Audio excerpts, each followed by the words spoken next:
Hi, I'm Bill DeClemente. Karate has had a great effect on my life. I have 35 years of formal karate training. But what I'm going to share with you tonight are the techniques that I've extracted from my 35 years and a lot of streetwise experience.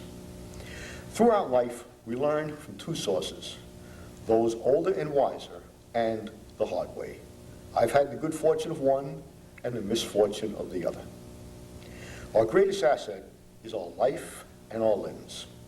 And when you're called upon to defend yourself or someone you love, it's not a sporting event. We have to use the greatest weapon we have, and that not being our hands or our feet. It's our mind.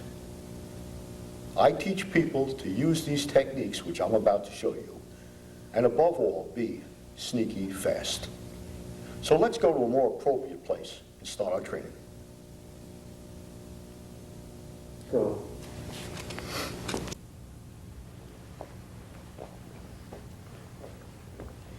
Please bear in mind, before we begin, regarding to the phrase I use, sneaky fast, if you're confronted by an adversary or a group of adversaries, you do not want them to know you're prepared and able to defend yourself.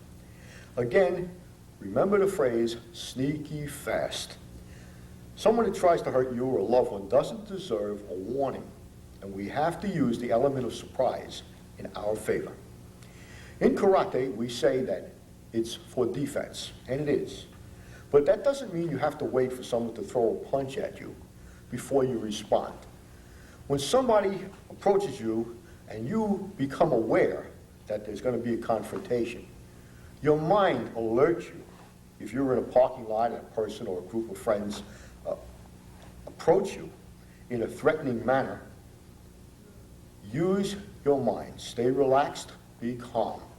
Remember, you have to use your greatest weapon, your mind. Now let me explain what I'm talking about. If I was standing like this in a very relaxed position with my hands at my sides, and please notice, there's no tension. I'm relaxed, and as these people approach, they're standing here. As soon as they made a threatening motion or brought a hand back for a strike, or in any way threatened me harm, I want to give you an idea of the first technique that I'm going to teach you. It's called the back knuckle strike. I'll do it again.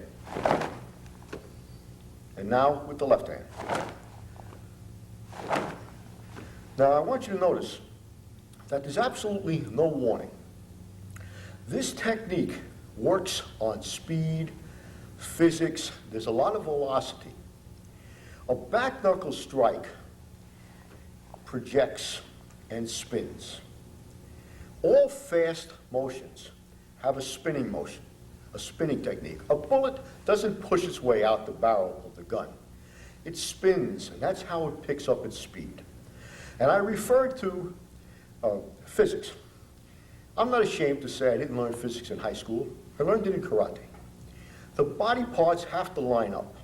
For example, if you notice, my elbow is not out. The elbow stays along the side of the body. It actually pushes the fist. And the hand would come up, like so, and it starts to turn as it projects. What happens is the back knuckles strike. Now let me show you what happens at point of impact. If a hand was rising at an angle like this, the part that makes impact first is the bottom part. But when you reverse the strike, the part that makes impact are these two knuckles. It has an effect like taking two pipes and actually jabbing a person in a desired target. The desired target is going to be the throat area. Now why we use the throat is because the body contour will actually, in case your accuracy is a little off, it will actually lead the fist right up into the throat. Now I'm going to use an associate to model and describe the actual technique that I was just showing you. Mark, if you would, please. A picture's worth 1,000 words. Therefore, Mark, if you would, please.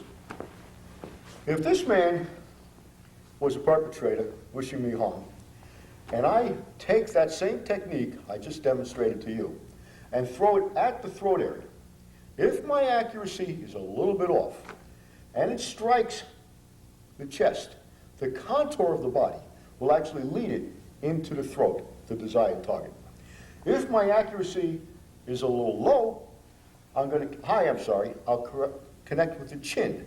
That certainly isn't bad, or the mouth, or the nose. You always want the blow to be delivered under the nose. Reason being, if I throw it high and I strike here, the head will bend back upon impact and I will get a glazing blow. In baseball, they call it a bunt or a pop-up, but we want good wood on the ball, as they say in a sporting event. Thank you, Mark. Now, this technique can be used at an angle. It doesn't always have to be dead center. We look in a person's eyes when we're speaking to them because the eyes tell us a lot about the attacker.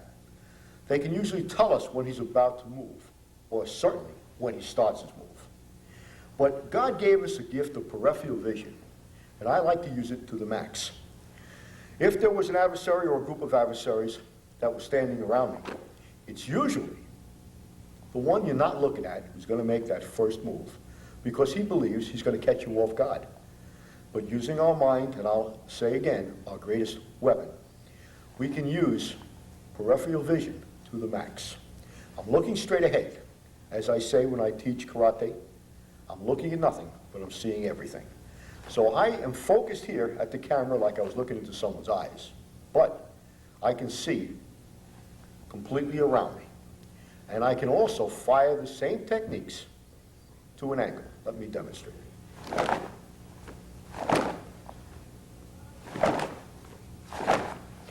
Now that particular strike has been documented on high-tech motion analysis equipment, calibrated at a speed of 0.06 of 1/100th of a second. I point that out to you not to show off the fact that it's extremely fast, but to tell you that it has puncturing power. A karate strike punctures. I assess it to a dart. If you take a dart and walk up to a wall and go to push it in that wall, you can push very hard and it won't go in very deep. However, if you stand back and throw it, the speed will dig in that deep. And that is how the strike works. They're not pushing blows, they have velocity. And because the striking surface is only these two knuckles, again, I tell you they're like two pipes being held next to each other that strike the desired target. I'll do it one more time.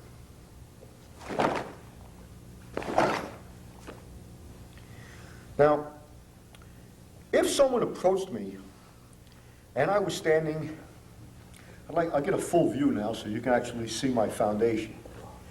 If I was standing in a position like this and someone approached me, and when they were in a threatening position, I changed my foundation. I moved this way or backed up or braced myself. It's actually warning the attacker. It's actually telling them that I'm preparing to defend myself. We don't want to be that nice. Like I said, it's not a tournament. It's not a game. There's no referees. There's no one to stop it. Survival is what counts.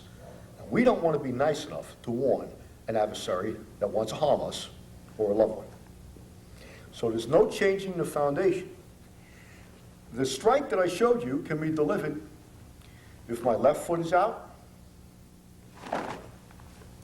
if my right foot is in front, and vice versa. I can throw a left from the same position. Left foot in front.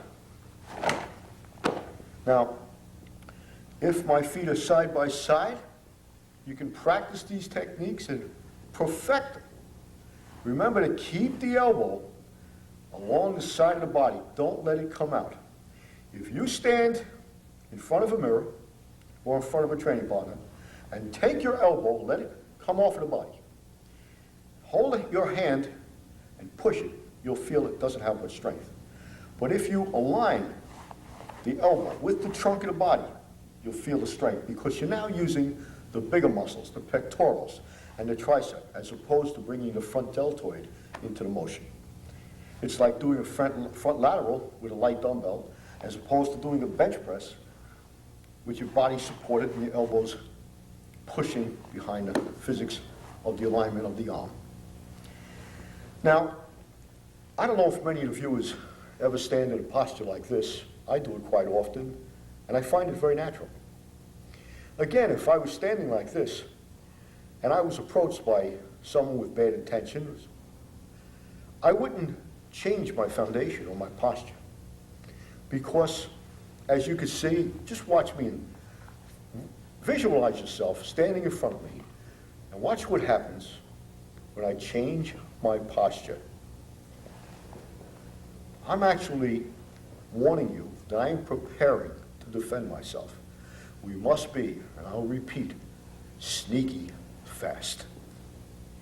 Now, if I was in a position like so, and someone approached me, and again, I became aware that there might be a problem, I want to catch them off guard.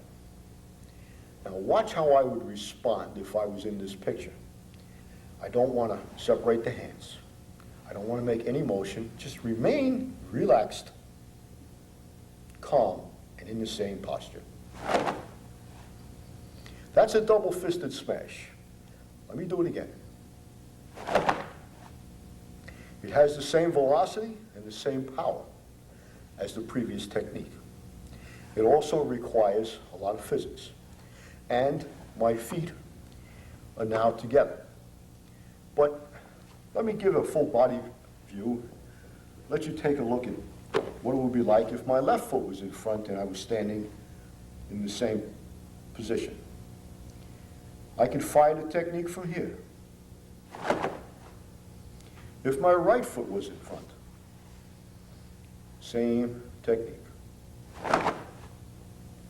Any foundation, we have to learn to respond to an adversary from whatever foundation we are in when he approaches. Because, I will repeat, the more we move, the more we change, the more we alarm him of our ability to defend. I particularly like to keep the feet close together and under the hips, as you will see why in a little while when I explain the kick to you. Let me call my associate in again to give you an idea of the angle and the projection on this. Mark, please. Okay. We won't need the pads on. Again, we throw this technique at the throat for the same purpose. If I'm a little low, the angle of the body will actually lead the strike into the throat. What we want to do is catch the throat, at worst the chin, the mouth, or the nose. Now watch how it would look if I was applying it to an adversary. There's no motion in the body, no bringing back the head, no telecasting, anything that we do. And while I have him here, I want to express to you changing the arrowhead, as I refer to it. I demonstrated the back knuckle strike to you before, and the projection, how it works, and how dangerous, and the velocity of it. But upon evaluating the people or persons that are confronting me, I can change the tip on the arrow. I can take off the target tip and put on the hunting tip with the same technique. Now, the hunting tip could be an eye gouge. It's not done like the Three Stooges. 2 fingers supporting each other and the thumb. Same technique. Just change the tip. Instead of a fist, use the open hand. You actually drive them in till they hit the nose, and that stops the technique. I agree with you, it's ugly, but we sometimes live in a very ugly world, and better the bad guy gets hurt than you or a loved one. So please bear that in mind. I'm not teaching a sporting event. Another way of changing the tip on the arrow is the palm heel strike, which can be done from the exact same technique. You bend the fingers forward using the palm heel. Those that play football would know it as a straight arm. But it's the same technique we used with the back knuckle. Comes up, twists for velocity, snaps. The desired target here is the chin. So it would look like so. And with that velocity behind that strike, catching a man on the chin, you would probably snap somebody's neck. Thank you, Mark. Again, these things might sound ugly to you, but we sometimes live in a very ugly world. And I'm not teaching people to fight. I'm teaching them how to defend, again, their greatest assets. Peripheral vision and sneaky fast techniques are the most important thing in defending yourself. Many people, as soon as they hear the word karate, think of kicking. Well, kicking is less than 2% of karate. Kicking is only good after you've broken a person's balance. It's very hard to land a kick, especially to the groin area. People are very conscious of not leaving themselves vulnerable to a snap kick to the groin. Body alignment and posture mean much when administering this kick. For example, I said a few minutes ago that I like to keep my feet under the hips. And I do that because I'm not limited to the weapons that I'm using. I never telecast any technique. If I was standing like this and wanted to deliver a snap kick, I can do it with either foot without having to shift the balance of my body. Let me show you a snap kick with the front foot. From the same position with the back foot. And if you notice, I'm not kicking high. Because if you kick high, you're going to bypass your target. I will show you that in a minute. If my feet were wide apart, I won't exaggerate it, I'll stand how many people stand. And I wanted to kick with that left foot. Watch what happens to my head when I'm looking into an adversary's eye. Watch how I have to transport my weight to the right foot for balance in order to deliver the front kick. That little motion warns the person in front of me. If I wanted to use the right foot, I would have to shift the weight to my left. Again, looking into the eyes of a person in front of you. They can see something's happening below, and it tells them that something's going to happen. Because they're bad guys, it doesn't mean they're stupid. They're streetwise too, maybe more so than you. So you have to use the mind to the maximum capacity. Watch me deliver a kick with the right foot from a wide stance where I have to shift my balance. See that shifting? That alerts an adversary. Now, the snap kick is not easy to land. I mentioned something a minute ago about breaking someone's balance. Let me show you exactly what I mean by that. Mark, please. If Mark was standing here and I wanted to deliver a kick, even though my kick is very fast, when I bring the foot up to fire that kick, there is a slight body motion that will alarm him. And his gut reaction would be, of course, to move that little bit. And when he moves that little bit back, many times a man can just turn the body a hair, and you won't be able to land that kick into the desired target. If I was to throw a punch towards this man's face, his gut reaction would be, and it's a natural reflex, to bring the head back a little bit. Now, the moment he does that, I broke his balance. Watch. Then I can bring the kick up. Break his balance, bring the kick up. Thank you. Now, a strange thing happens before you're in a confrontation. A minute before the moment of truth is about to begin, there's a fear that comes over people, and that's not a cowardly fear. It's a fear of intelligence. And until that second where everything breaks loose, I never recommend a man plan on throwing a snap kick, because while that fear is coming over that person, the legs tighten up. So it's always beneficial to use another technique first. Never plan on leading with a kick. The kick is done twofold.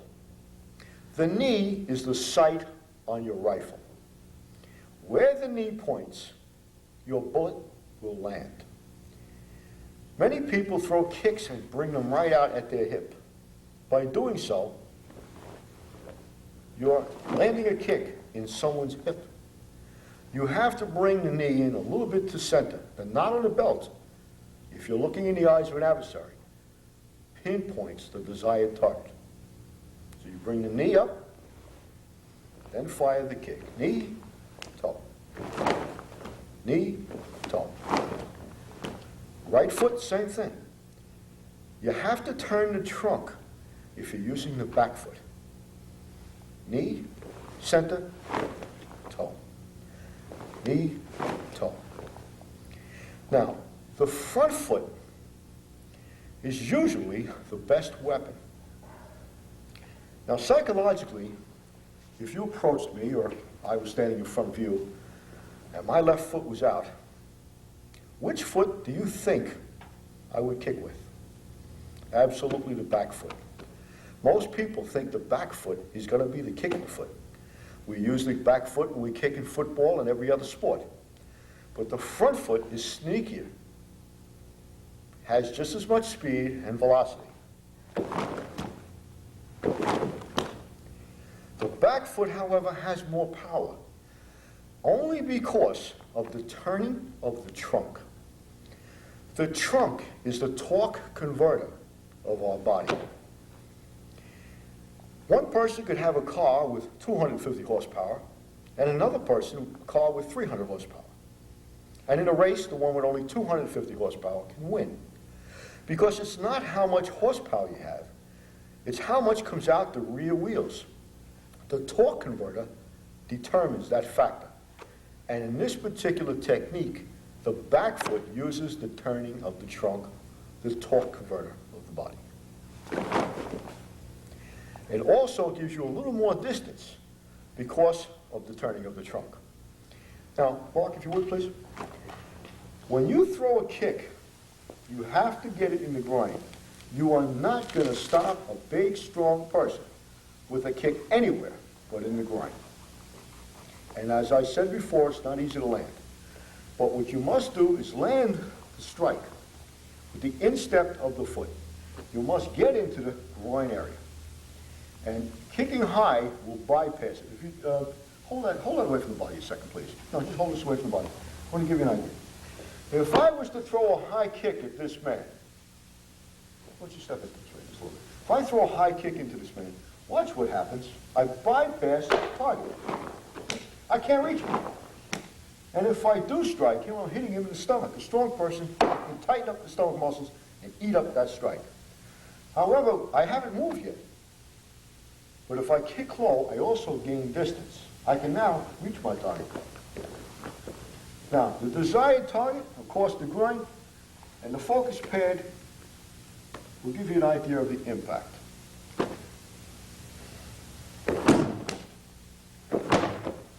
Either foot, left or right.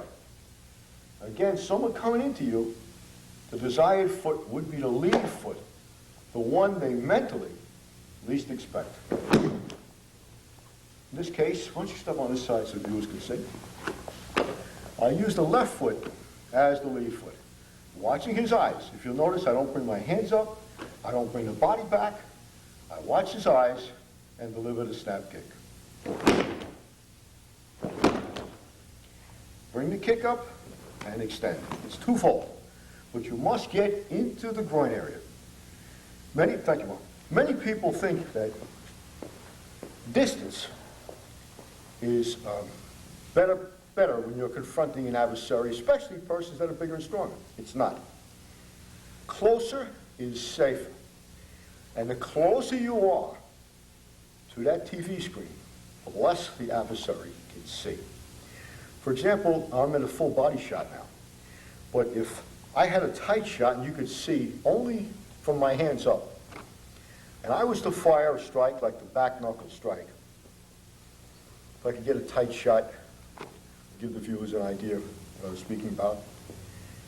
You can see less. Watch what happens now when I deliver the back knuckle strike.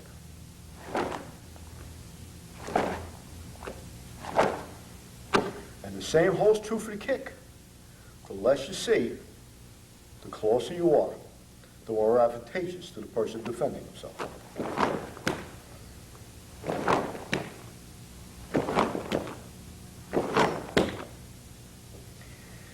I thank you. And please remember, if you could practice these techniques repeatedly, over and over again, you can do it with your children, with your wife. It's easier to learn from watching and listening and understanding the technique than getting out and doing a lot of repetitions. First, you have to know the science and the physics behind the move, then learn to apply them. When you're doing the strike or you're doing the double-fisted smash, think of yourself as standing in front of a flame. You want to put that hand through the flame and bring it back quickly. Bring it back as fast as you can. Concentrate on bringing the hand back before you even extend it. It's a whiplash that we're using. And these techniques that can be extremely fast. What you have to do is when the hand is almost 3/4 of the way, concentrate on bringing it back. So that the muscle, the pushing muscle, is actually starting to be pulled by the contracting muscle in transit. Watch one more time. That's velocity. When you strike a person with that kind of a technique, you don't drive him back. You actually drop him straight down or draw him into you. If you were in a vehicle and you got hit in the rear, the direction of your body would go in would be backwards in the direction of the hit. If you were in a car and you got into a head-on accident, your body would go forward in the direction of the hit. That is whiplash. And that's how these karate techniques work. The back knuckle strike, no matter which technique you use, the eye gouge, the palm heel strike, the back knuckle, it's the same motion. Think of your arm as going through a tube, keeping it straight, and then withdrawing it through that tube, straight out and back. The double-fisted smash is extremely efficient. And it can also be used as one of the most efficient blocks I have ever seen. The word blocking shouldn't even be used in karate. It should be deflect. If I take that same technique and apply it to an extremely high angle, like so, recoiling, as all fast moves have, I have produced a protection around my entire upper body. A shell, like a turtle shell. You're protected here, here, and you're protected from the top. In a second, I'm going to show you this technique. I'm going to show you the science behind it and how you can practice with a training partner and perfect it. There's a reflex reaction here. In time of combat, you don't have a chance to think. Your body responds by reflexes. You're going to defend yourself with a reflex reaction. Let me give you an idea of what I'm saying. Mark, please. If you grab your posture, double-fisted smash, and please bear in mind that you grab the wrists with these two fingers and the thumb. These two go along for the ride, like holding a baseball bat or a golf club. You don't grab it tightly with all 4 fingers and the thumb. 2 fingers, 2 for support, and the thumb. Now, the elbow will stay in for good physics, and the hand would come up like so. Fist will be closed, and this time we're going to apply it at an angle like this. You see how the hands line up? Let me move your hand so I can show the viewers the hand. Keep your fist tight, please. Okay, tighten your fist. Now, these hands are rising. If I was to throw a straight punch towards his face, watch how it deflects. The word deflect should be used, not punch, not block. If I use the right hand, same technique.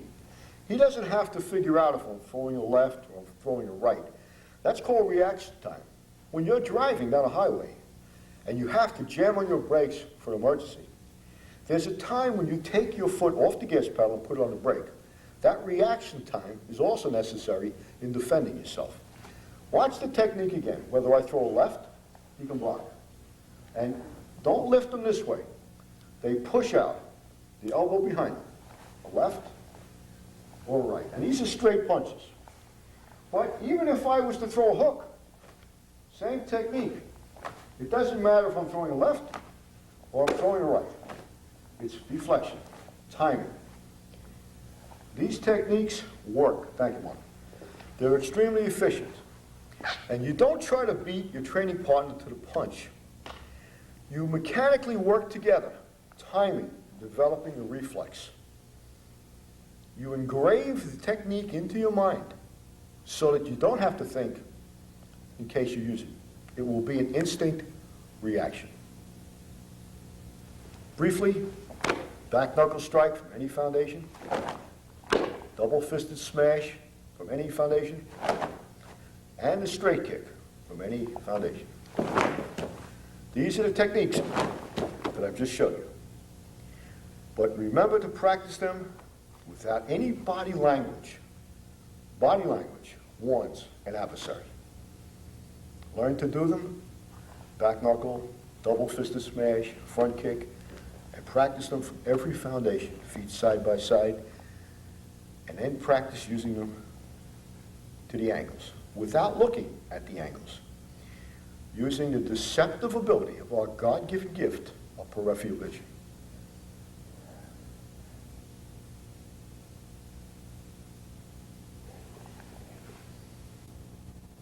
I hope that you've learned something from watching me teach and demonstrate these techniques this evening. Please remember, it's not my intention to enhance violence in any way. But in this sometimes ugly world we live in, it might be necessary to defend yourself or a loved one. And I will be greatly rewarded knowing that I've taught you something that kept you from harm's way, or as the prayer goes, delivered you from evil. Until we meet again, stay well. Arigato, and thank you.